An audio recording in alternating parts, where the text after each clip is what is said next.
Welcome to our channel. Today we how to register with UFW Firewall for Ubuntu VPS security step by step clearly.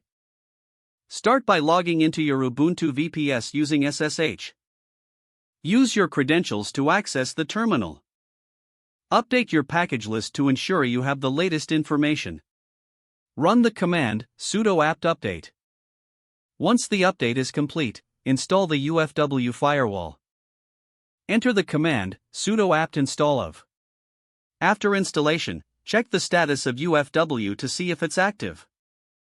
Type sudo of status.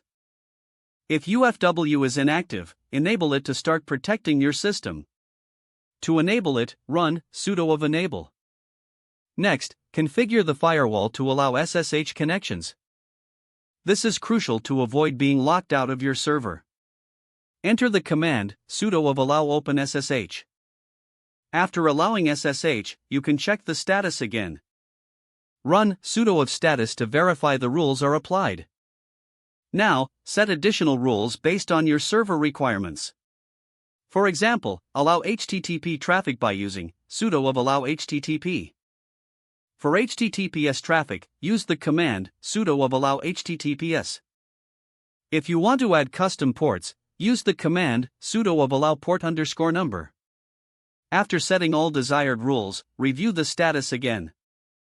Run sudo of status verbose for a detailed view. If everything looks correct, you can proceed to enable logging. Enable logging by running the command sudo of logging on. This will help in monitoring any suspicious activity. Finally, periodically check the status of your UFW firewall. You can do this by simply typing sudo of status. This ensures your server remains secure and protected.